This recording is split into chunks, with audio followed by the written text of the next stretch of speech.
Okay, என்ன பண்ணிட்டு இருந்தேன் பார்த்தீங்கன்னா, அந்த ஃபியூ டேஸாக ஃபஸ்ட்டு வந்து ஒரு 2 வீக்ஸ் பக்கமே வந்து இந்த மாதிரி அர்ஜென்ட் ஆர்டர் ஒன்று எடுத்திருந்தேன் ஃப்ரெண்டோடது.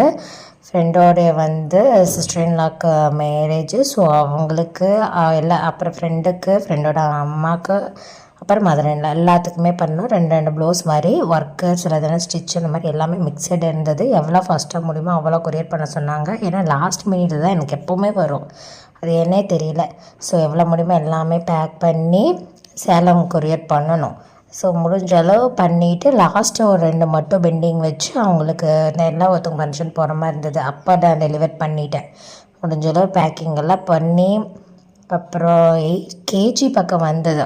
ஸோ இந்த ஒர்க் பண்ணும்போது எனக்கு ஒர்க் ஸ்ட்ரெஸ் வந்து பெருசால இதுக்குள்ளேயே இருந்தது.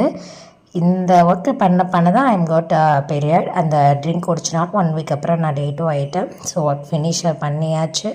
அவங்களுக்கு சிலைக்கு கொரியரும் போட்டுட்டு அதுக்கப்புறம் கொஞ்சம் நல்லா ஒரு ஆடி மாதம் போது எந்த ஆர்டரும் வராது இல்லையா. ஸோ பிகாஸ் இது முடியும் போது ஜூலை ஆடிக்கு முன்னாடியே தான் இந்த கட்ட முகூர்த்தம் இருந்தது. ஃபினிஷ் பண்ணி கொடுத்துட்டு அண்ட் தென் கட்ட பக்கத்துலேயே குடிமங்க இங்கேயே வந்து நியர்பைலேயே வந்து ஒரு ஷாப்பில் பாக்ஸ் வாங்கி 8.5 kg பக்கம் பேக் பண்ணி அனுப்பியாச்சு. நெக்ஸ்ட்டு பிளான் வந்து ஹெல்த்து தான். அந்த கான்செப்டில் தான் இருந்தேன். அது வந்து நம்ம நெக்ஸ்ட் வீடியோவில் பார்க்கலாம்.